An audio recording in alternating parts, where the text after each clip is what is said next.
Welcome to Point and Click, a Telltale podcast. I am Jordan C. Johnson. And I am Adam Razak. And today we are talking episode 3 of season 2 of The Walking Dead, In Harm's Way.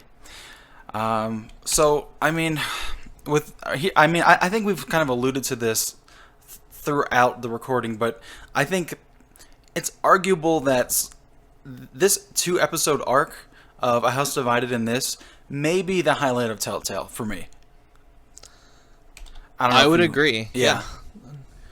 I've never really coupled these two together in my mind as like an arc, but as you say that, I guess this would the Carver, things that happened in these 2 episodes to me are like probably the most fascinating things Telltale has ever written. Yes, and it is its own contained arc in that Carver is basically introduced and then disposed of over these 2 episodes. Yeah. I talked about it in the last one, but the level of dynamic tension that goes on between the group in these 2 episodes is just crazy. And there are things that happen in this, which I won't get into yet, but things that occur in this episode and the way it's written and the way you react to it that I think push video games as an art form forward, and I want to see more of from other games. I know it's a weird thing to say this, but this episode makes me really happy. All right. In the sense that not that I'm happy seeing like a lot of the really brutal stuff that happens in this episode, but because of how, to me, just how well written it is and how just well paced and just almost nearly flawless this episode is, it, in my opinion, it makes me happy to see that this is like I am witnessing the height of what is possible from Telltale. Like it for me, when I played this episode for the first time, in my head it really at the time justified like a lot how I felt about Telltale as a whole. Where whenever I would talk about it with people and they'd kind of raise an eyebrow to me regarding my admiration for Telltale, when I would tell them to play this is one of those episodes where I feel confident enough in saying, like, look, if you have doubts about Telltale, if you don't like them, play this episode. Like, I mean, play the whole series, but this episode specifically, just everything that is in this episode, I think, is so damn impressive. So before I get into like my big takeaway of what I think makes this episode so incredible, what is it specifically that you think that this episode does that is so emblematic to you of what Telltale does well? I think it's a combination of your input as a character into this story, and even though yes, there is like elements of narrative funneling. I mean, there is with all these episodes. It's done in a way where it doesn't feel like I'm robbed of any agency from Clementine. It feels like I want to make these decisions, even the ones that the story kind of nudges you towards. So it feels justified to me in my head doing this. What do you think is an example of it of funneling in this episode? Well, like where you have to be the one to go and collect the radio from Carver's office. Sure. Like when they explain it to you why you have to be the one, I'm like, okay, that to me that makes sense because Clementine is the smallest. She's definitely, it's not going to be Sarah. So it has to be Clementine because she's the one that has the bravery to do something like this. And she can walk around on the rooftop with, I mean, just like superficial stuff where she doesn't make a lot of noise. She can be quiet. You can't have like the doctor or Rebecca walking around doing this stuff. And it justifies it in a way where it makes sense for me logically having Clementine do this. Even if I didn't want to do this, I still think I would be like, okay, this makes sense. It doesn't pull me out of the experience and rob me of my decisions and what's going to happen. Sure. Well, for me, the big thing that makes this episode stand head and shoulders above all the others to me is the way it deals with Stockholm Syndrome. So, and it's something I noticed that it deals with pretty heavily, actually, in this playthrough, where you're surrounded by all these characters who seem like they are in various stages of it, especially the Kumail Nanjiani guy, where he just seems so delusionally accepting of this of Carver, and that he's going to get in, and this is a good place despite everything, where, you know, as an outsider, it's immediately obvious that this is a fucking horrible situation for everyone here, and that Carver is insane. So you're witnessing this guy kind of delusionally try to, you know, convince you of what you can see is clearly insane. But the first time I played this, a little less so now, I think, just kind of knowing the narrative, but the first time I played this, something kind of mind-blowing happened for me. And this is something that I've never experienced in any other video game. So you're held hostage by Carver, you're taken to this hardware store, and like halfway through being there, he calls you up to his office, and he starts talking to you about how, you know, he can tell that you're different from the other people here, and that, you know, we're you know, kind of cut from the same cloth, and we both have to make these hard decisions that other people can't make. And the first time I played this, as I was listening to him talk, I kind of started feeling like a little bit of sympathy for him, and like I felt like I could relate to him a little bit. And in that little moment, like right before you leave the office, I kind of felt a little bit like on his side. Not to the point where, you know, I supported him, but I felt like it kind of pulled into his world a little bit. And then I left the office, and I was sort of like, you know, you kind of realize after a few minutes, like, wait a minute, no, like, that's crazy. This guy's insane. And like, I started thinking about this, and I realized what this game did is this game psychologically made me experience Stockholm Syndrome as a video game player, which is, if you think about it, fucking nuts. Like, how many people in the world are going to be put in a situation ever in their life where they would get to experience Stockholm Syndrome firsthand? Like, you're told about it. You understand what it is as a phenomenon. A lot of people, it's a pretty common, concept, but it's not something that you ever, like, how many people are going to be held hostage by someone and start to relate to and sympathize with their, kidnapper? Like, it's not a common situation, right? But this game essentially puts you in those shoes, and it's not necessarily in a passive way like it might be in a movie where you're experiencing this through a written character, because you as a player have agency and have the power to make decisions, and you have an active role in shaping the way your character reacts to things, which essentially puts you into their shoes firsthand. I mean, obviously this isn't completely a completely perfect, it's not being transposed perfectly, because you're still playing through an avatar, and there are no real life and death stakes for you, but essentially you're still going through those same psychological motions. You understand the situation of where you as Clementine are and who Carver is in this narrative, and if you, like I did the first time I played this, start to experience these little twinges of sympathy for him in that scene, I mean, that's what that is. It's a psychological condition that this game is essentially creating in the player. And that is an area that no other art form can match at this point. I mean, that level of literally putting you into the narrative as an active participant changes your relationship with it and can make you experience, essentially psychological phenomena, which is really mind-blowing to me. So, do you remember what you said to him the first time? Because I know there's an option where he will lay it all out for you, what he thinks of you, and you can actually agree with him. I think that's kind of what I did the first time. Okay. This time I was a little more like, hardened and fuck you. Yeah. But yeah, that first time I played it, I kind of got suckered in by this guy.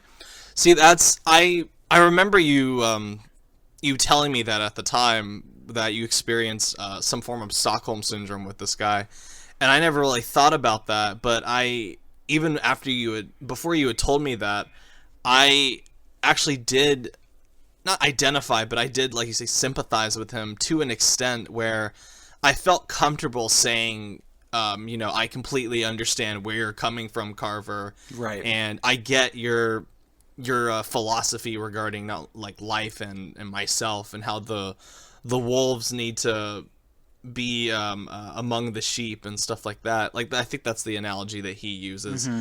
But it's fascinating to me that also this is something I think we brought up last episode, where you felt like you did not like these characters anywhere near as much as the original group, which I still don't.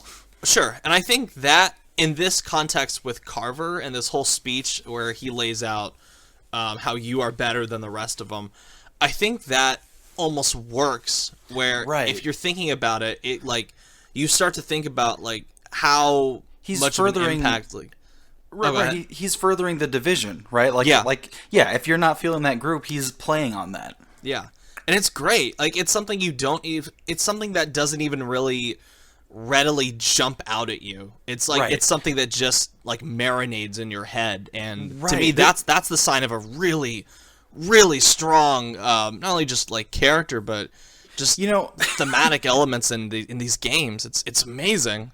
It's kind of something that is it's sunk in for me after I finished playing the first time, where the episode ends and you start thinking about it and you're like, wait a minute, why the fuck did I react that way to this guy? I mean, it never. I mean, in both playthroughs, it certainly didn't stop me from watching his gruesome death completely unfold before my eyes and not feeling any remorse at all.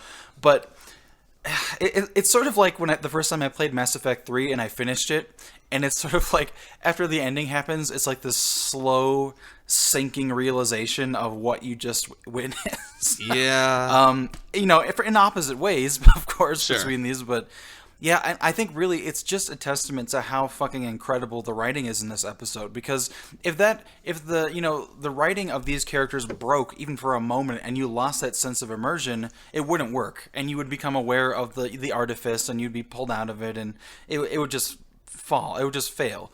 But I mean, credit where credit is due, man. Telltale, at least in this season of Walking Dead, I mean, their writing was just fucking out of this world, and I think it sort of illustrates where, at least in this season, kind of where the strengths lie in this medium. Because, I mean, there's a lot of talk about movies are a director's medium, TV is more of a writer's medium, and I think with this, video games can kind of vary onto where that medium lies, depending on the type of game and who's really responsible for making it what it is.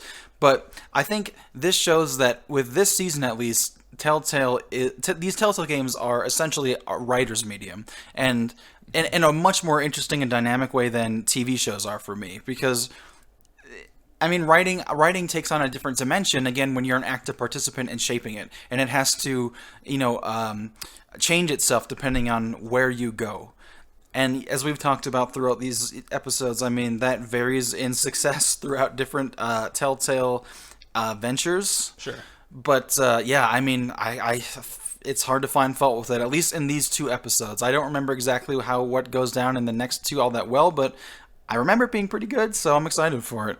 Yeah, it's I still think this is the highlight, not only just of this series, but of like Telltale's whole career. Yes. With how, like, I feel like a lot of like lessons that they learned from the first season, and not just that, but like The Wolf Among Us, I feel like they brought into In Harm's Way, where it's like this knowledge of, right, let's not dwell on the bullshit. Let's go in there and put like front load this stuff with like all the really good things that we have, and it doesn't feel like they're trying to scramble for time or to artificially extend a lot of this.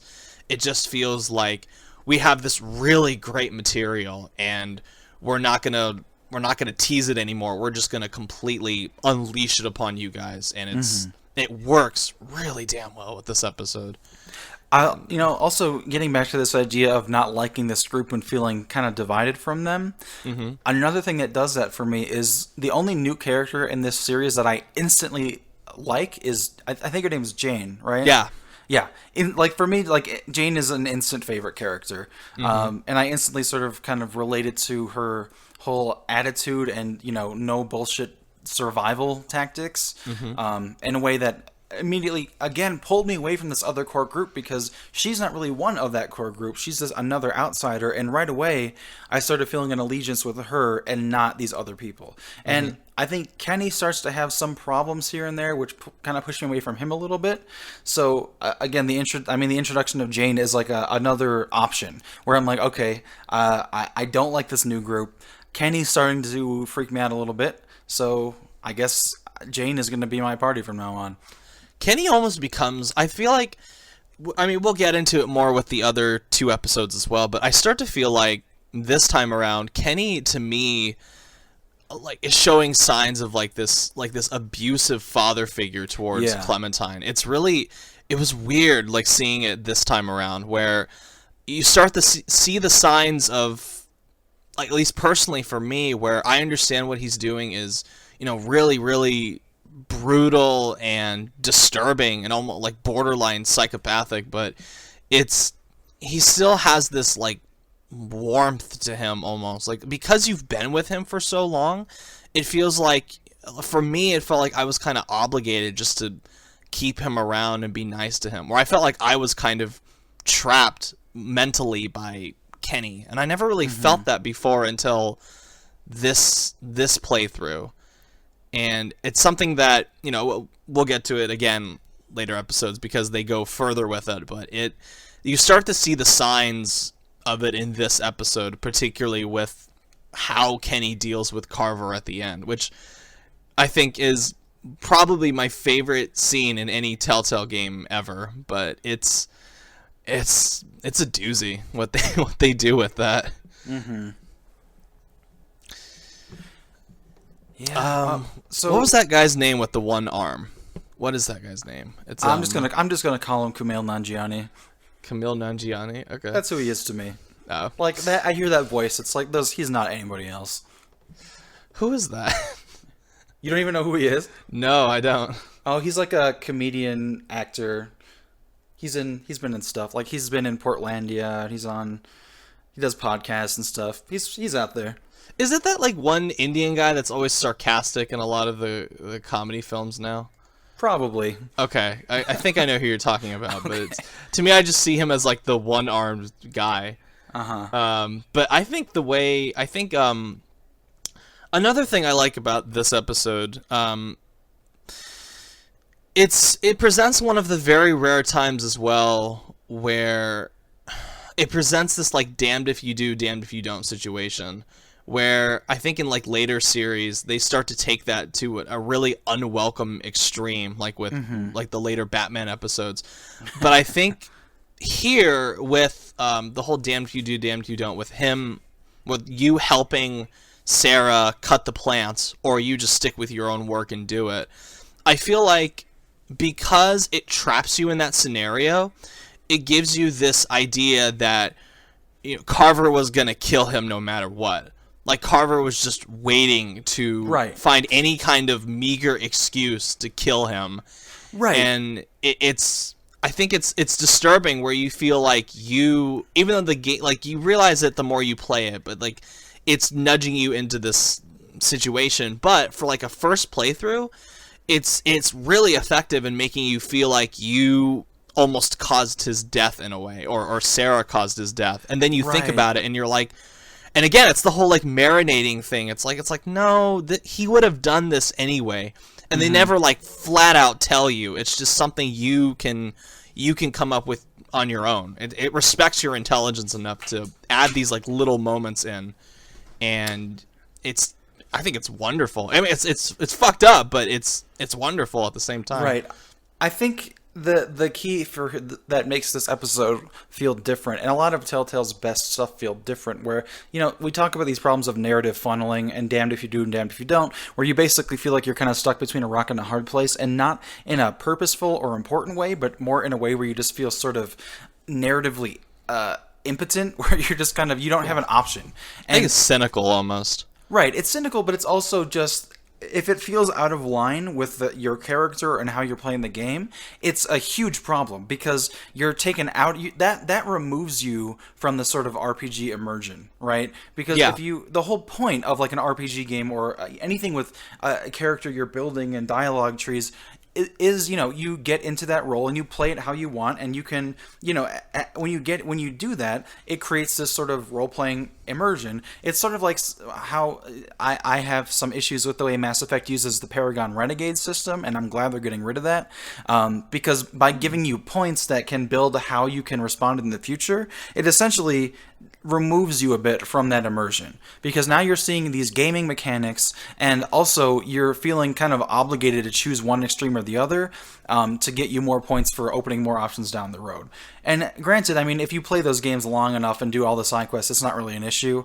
But when you're playing through the first time and an option is grayed out, and you have to kind of make a decision or do something you don't really want to do because the option that you want to do is not available based on how you've been playing previously, that is annoying, and it feels like a stupid gaming mechanic. And I feel like sometimes the Telltale stuff can be like that, where you're removed from the immersion of it because you're not allowed to react in the way that feels natural to you because the game doesn't give you the option.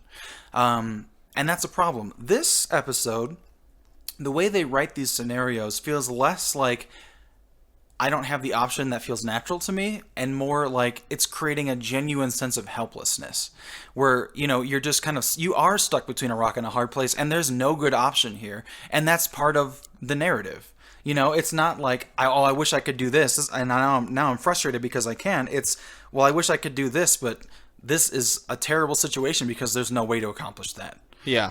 And that's a totally different feeling. It's something I think they kind of accomplish also in Game of Thrones a bit, where, I mean, you just do not have the power to do what you want to do at any given moment, which is sort of unique in video games. It's not a lot of games push for helplessness. I think it's thematically appropriate with Game of Thrones and Walking Dead.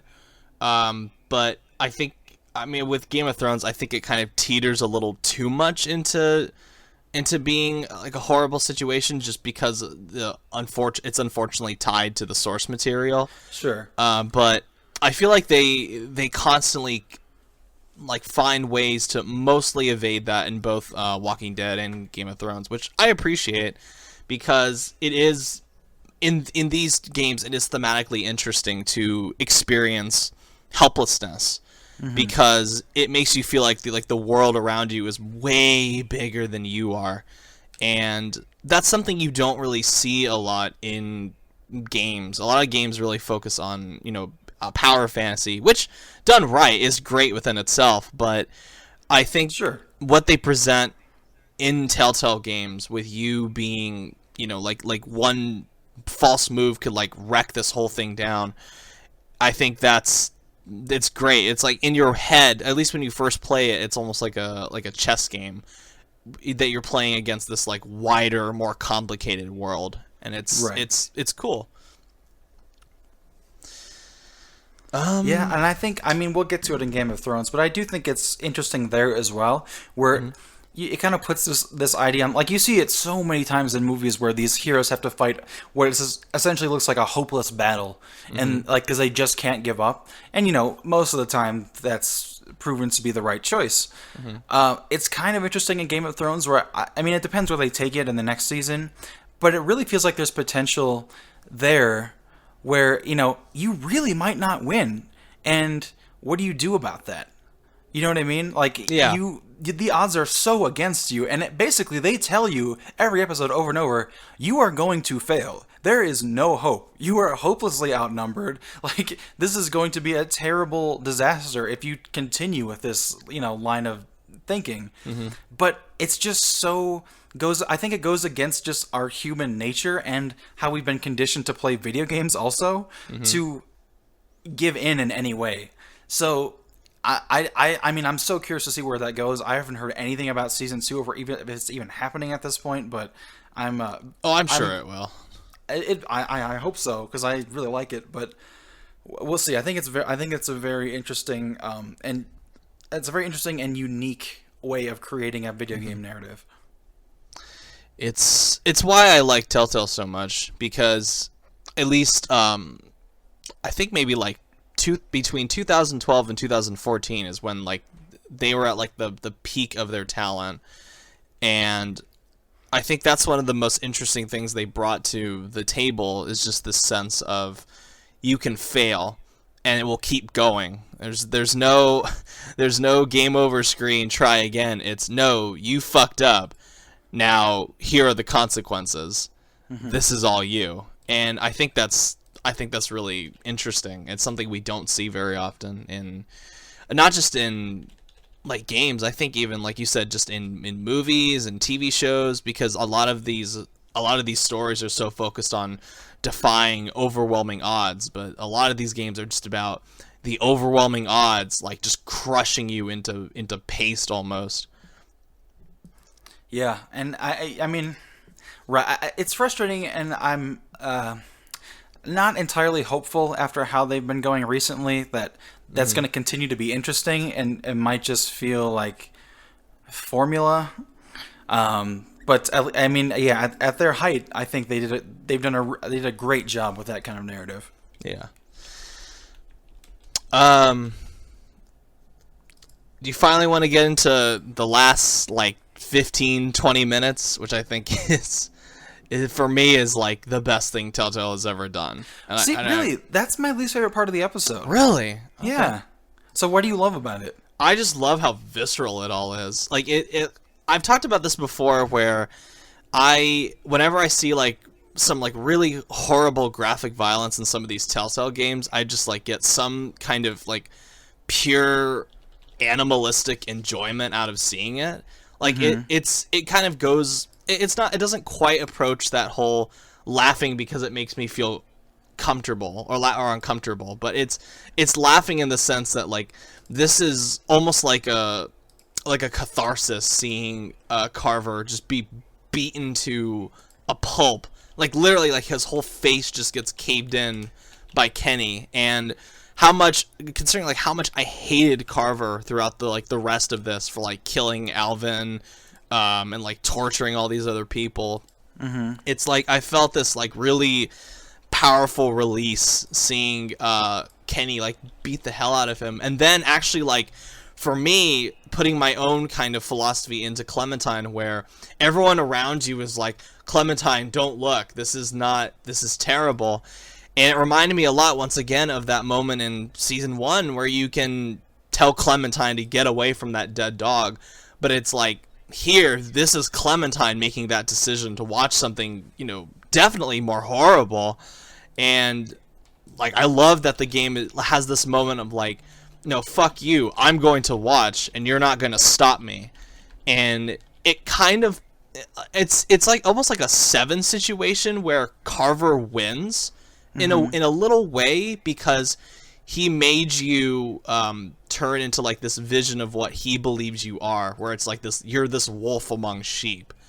And it's almost disturbing in a way that like Carver, I mean, sure, he gets horribly killed, but he dies with the knowledge that, he got you, which is true in a way, because I mean, did he? I feel like that's I think that's bullshit. Like whenever villains pull that stuff, it's like, no, they just you can feel that superiority, but I was gonna kill you the whole time.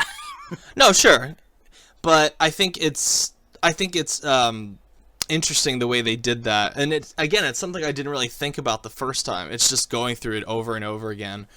I picked up the sense that Carver, like the way he like eggs you on in order to watch, it's almost like he in that battle, like he wins, and I think that's interesting to me. Yeah, I don't think he wins. His face gets smashed to a pulp. No, sure, yeah. I feel no remorse at all. That would have happened. That would have happened even if I had never met him. Like he didn't have that influence over my character, so not too concerned about how he feels about that. He did for me. Like the first time I played it, I did feel this sense of like I was playing into what he wanted me to become. And it's like something you can formulate in your head. And I think that's what's so great about this, like how Telltale writes Clementine. It's that like you can really get into this character and make these decisions for her, but it's almost like you're feeling this growth from like one season to the next. Like you can like protect Clementine and have her be this nice sweet little girl throughout whole season 1, but you can just have her be like become like this like warrior of death almost in like this like really cold steel-eyed individual. You almost see it in like the face that Clementine makes when she just stares down Carver, and she has this moment where she like looks away and then she like opens her eyes up again. It's like she almost forces herself to watch this. And I think that to me is fascinating to watch, especially after the history you have with Clementine as a player if you've played season 1. To me, like, her watching Carver die feels like this big, like, almost like character development for her, where she's becoming this, like, really steel-nerved individual, hardening into what the apocalypse kind of, like, expects her to become. It's almost sad. It's almost sad in a way for me. I guess. I mean, I feel like for me, I was kind of always sort of, as Lee, that was sort of what I was trying to instill in her all along. Mm-hmm. So it just feels like a natural progression for me, and not really much to do with Carver, because my feeling, at least in this playthrough, my feelings about Carver didn't really change from the first second I saw him to the last second his head caved in. Mm-hmm. Like, this guy clearly is a lunatic who needs to be gone. Yeah. And like, he can think whatever he wants about what he did to me, but none of that was his influence. He's just an asshole. You know what I mean? But you can still, I don't think it's the same situation of like, sure, if you want, like as Lee, if you want Clementine to become stronger, that's perfectly reasonable. That definitely happens throughout season 2, or you can actually have it not happen depending on what you choose in the ending. Mm-hmm. But it's still like, her forcing herself to watch Carver die, I don't think is the same as like really steeling yourself up for this apocalypse. Because she's not really defending herself. She's like watching someone get horribly murdered. I think it depends on how you interpret, like how you felt about that scene, because you say she forced herself, but that's not how I saw it. Mm-hmm. Like the whole time I was just like, yeah, there's no fucking way I'm gonna miss this shit. You know what I mean? So like I never felt like she was forcing herself in the way I was playing that. You know, like it was just because that was the end that needed to happen and she needed to be there, and like I didn't feel like she was having a hard time watching it or anything. I don't know, like I mean, it doesn't really give you that button prompt to like look away once you're standing there and witnessing this. It's like Clementine herself just like when he starts hitting Carver, she does have that moment where she kind of closes her eyes, and then she like, it's almost like she talks herself into looking at it. It's like, look, you made this decision to stay here and watch this. Like, if you want to be Queen Badass, like, look at it. Like, this is what you're choosing. Go through it. And I think that is like this like really interesting conversation she has within herself, and it's all done through like these like facial expressions that she makes and her actions. And to me, that's great. Like that, and that's something I don't need to be an agent in determining. It's like seeing her do that to me makes me feel more invested in her as a character. And again, it's like something so subtle and you don't even really recognize it, but to me, like seeing that, it's like this is some great shit. This is like almost like really deep how they do this. Yeah, I mean, I mean, again, you know, you can chalk it up to their strength as you know, as writers and developers, because I mean, I guess you can take totally different things away from that, because like that's still like not at all what I get out of it. I can totally see what you're saying, but it's just not the way I interpreted it for my character, at least. Sure. You know, I'd be really curious to see, like, that's interesting, where you say that there's a moment where she kind of looks like she's closing her eyes or something. I don't remember that. I'm going to take your word for it and assume it's there in both of our versions, but it is kind of an interesting idea from, like, a game development perspective, where in a game like this, how sort of, you know, cute, like, nonverbal cues like that could just sort of form if by the game interpreting how you're playing. Mm-hmm. You know what I mean? Like, like let's say, I'm not saying they did this. I don't know if they did this, but I think it could be really interesting if a game did do this, where, you know, let's say you play Clementine totally differently, and on one side you're always trying to shy away from the violence and you're treating her more innocently, and you've played her that way the whole time, versus you could play her as this completely hardened, you know, character, sort of like I play her, you know, where she's just ready for the reality of everything. Yeah. And the game could sort of interpret the way you're making those decisions. And in key moments like that, those nonverbal cues could change depending on how you play, which I think would be really cool if a developer did that. Where, like, I mean, the character's whole body language could be different depending on how you're playing it. Yeah, it's the possibilities, Yeah, man, it's- of fucking future video games Yeah. are so, like, there's so many things developers could be doing, and I hope they do. Like, I really think they need to get more into, like, the people that are developing these games. I wish they would get, like, as far as, you know, the narrative and writers and stuff, like, I wish they would get people who are more into, like, psychology and stuff, you know, Yeah. where you could come up with these sort of abstract conceptual ideas that a lot of developers who may just be sort of on autopilot because they know video games wouldn't think of. Well, it's also like, I think what a big problem with like later series is that they get like so many writers involved with this. Like so many, like there's like way too many cooks in the kitchen. And Yeah. this single episode was written by one guy. Really? Just one. That's all they did. And he never wrote another solo episode ever again after this. Never again. This was like his That's- one thing. And I I'm wonder like, that, why. I don't know. Like that's, to me, it's like with each episode of like the first series, I think like there's only one writer involved with each one. Like they occasionally like trade off, but it's here. This even with this, like you've got at least like two writers with each episode, except this one. This is the only one that's like one guy. And to me, this is the one that feels the most focused because it is just one guy. And it's a guy like bringing in his own, possibly like, and this is great because it's like one guy doing this. It's like the work of like a singular creative vision with this episode, and him bringing his own like really subtle, like maybe a morality beliefs and stuff like that into this equation, and it shows because it's tight, it's focused, it's like bursting with all kinds of like different interpretations and really subtle psychological analysis and stuff like that. It's the one time they do it, and the rest of the time it's always going to be multiple people. The first episode of A New Frontier is like 8 writers. And I only found that out recently, and that like blew me away. I mean, I guess it kind of makes sense in a game like this where you have potentially, you know, branching narratives and different dialogue options, and it's a lot to write for one person, I'm sure. Sure. And you know, if these episodes are anything like TV episodes, even if it's credited to one person, it may not really usually it's not just really one person in practice. Sure. I mean, I have a hard time imagining a whole episode of a branching narrative game would be one person, like realistically, but. Yeah, I mean that becomes a problem because this isn't exactly like an original point to make, but generally speaking, in art, you know, the more people you have involved in the creation of something creatively, it tends to become a little more homogenized and a little less idiosyncratic, and therefore a little less interesting.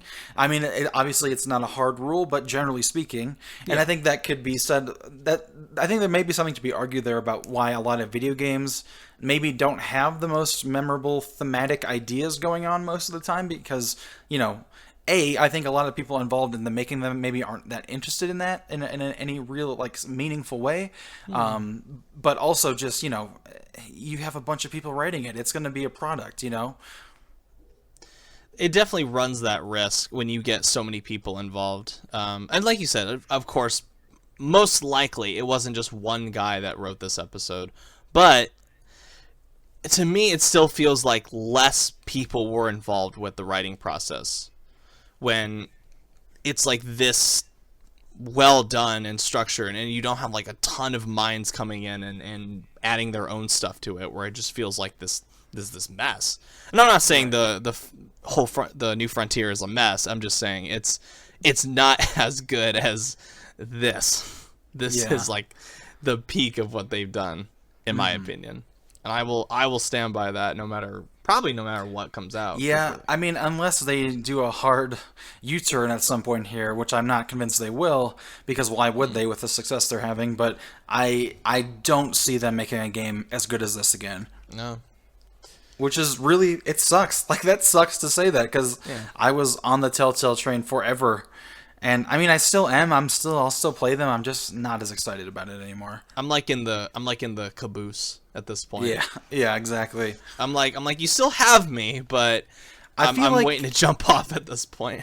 Yeah, I think it's getting to the point where there may be, depending on the property in the future, there may be one where I just don't play it. Like, unless there's some kind of, shake up in the formula, it's not gonna stay interesting. I doubt it, considering they're gonna like tackle every property on Earth. Yeah.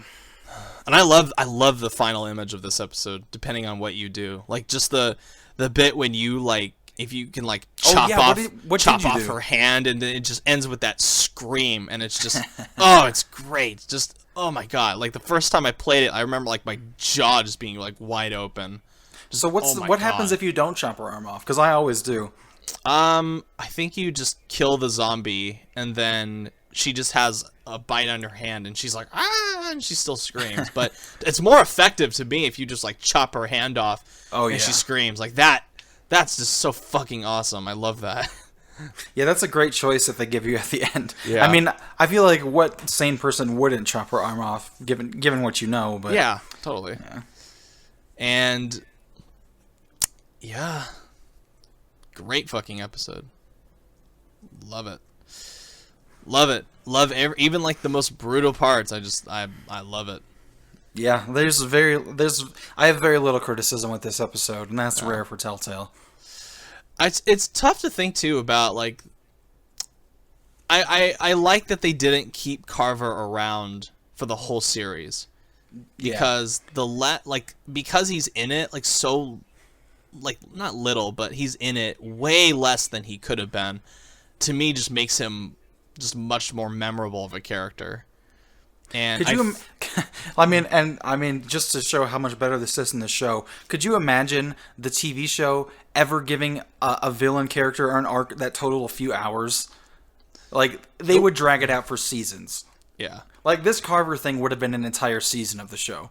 It would have been like, they would have found a way to keep him coming back for, like, season after season after season. Yeah, like, they wouldn't even kill him at the end. It would just be dangling in case they need a fucking terrible idea again. They'd pull a Kenny. Ugh. Fuck Negan, by the way. I stopped watching before he came in. No, I don't even watch it, and I hate him. I hate how people fawn over him. I have coworkers, and I hope they never listen to this. I have former coworkers that, like, will do this whole, like, fangirl obsession over Negan. And I fucking hate that. I'm sorry, hey, Catherine, if you're ever watching this, I hate that. I'm sorry. Hey, I can't fault him. It's Jeffrey Dean Morgan. I like him. I like him, but go watch him as the comedian. He's better in that. It's a better character. Hell, go watch him in The Losers. It's better in that. Yeah, well... Let's not get crazy. I don't like The Losers, but he's... Yeah. It's still better than Walking Dead. Yeah. A lot of things are better than Walking Dead. Yeah. So, top 5 for this. Yeah, well, I don't think there are going to be any surprises here. No. My number 5 is Starved for Help. Number 4 is Batman, Children of Arkham. Mm-hmm. Number 3 is No Time Left, and then top 2. Number 2 is now A House Divided, and number 1, of course, is In Harm's Way. Number 5 for me is Starved for Help, which was from season 1. Number 4 is No Time Left, which is the finale, season 1. Number 3 is All That Remains. Fuck it. Like 3 through 1 are pretty much the last 3 episodes we've covered, ending with this one being, like, my favorite out of all of them, and this will, I mean, kind of sadly, bittersweetly, be the number 1 for the remainder of this podcast, most likely. However long this goes on, it will always end with me saying, In Harm's Way is the best one out of all. Probably. And maybe until Borderlands comes along, I'm not sure. Maybe. Oh God! I love that finale. I love the opening. That's about it. I like the opening now. I just think the finale is one of the worst Telltale episodes of all time. Oh no! Yeah, no. One of the best. It'll probably make my bottom 3. Damn. So well, stay Jordan, tuned for that. yeah, stay tuned. However long. So when we gotta come up with like whenever the fuck Guardians comes out. So we gotta find a way to do Tales from the Borderlands like as soon as we're done with season 2, because I want to get. I'm into fine. that. We can go to that next. Yeah, we don't like, have to do it in chronological order. We don't have to tackle Guardians until later, because No. basically Guardians is Tales from the. I'm pretty sure Guardians is just gonna be like a T-rated version of Tales from the Borderlands. Yeah. I feel like it's just gonna be that, which I mean, that's not terrible, but I mean, I like Guardians of the Galaxy. It's just not. I don't know. It's not. Yeah, we'll see. I'm curious to talk about that because I know you love Tales from the Borderlands, and for me, Tales from the Borderlands has elements of greatness, and also probably my biggest criticisms of any Telltale game. Yeah, pretty much our past Facebook discussions will be broadcast live to the whole world. Well, not live, but yeah. I mean, unless you want to start broadcasting live, I mean, it sounds like it'd be a logistical nightmare, but, you know, whatever you want to do. It's possible. I mean, I've finally figured out a way to live stream on YouTube, finally, for my PC. But I don't know, that's possible. So, Jordan, where can people find you? Oh, man, I am on Twitter at @5th_opinion. I have an old podcast called Fifth Opinion. And I am sometimes on Watching the Throne, which is, at this point, I'll just say the #1 Kanye West podcast on the planet. And actually, they're going to be doing a live show at South by Southwest. Oh, really? Yeah, shit, man. Shit, I'll have to message Cardsos and congratulate him. All right. And damn, that's cool. And I am on Twitter at RazorBladeMango, and I have a YouTube channel, same thing, RazorBladeMango, where literally the last week it's been nothing but Horizon Zero Dawn, so you can check that out because it's great. All right. Next time will be season 2, episode 4, which is probably my least favorite out of the whole series, but we'll get to that when the time comes. All right. All right. Have a good one, everyone. Take care. See ya.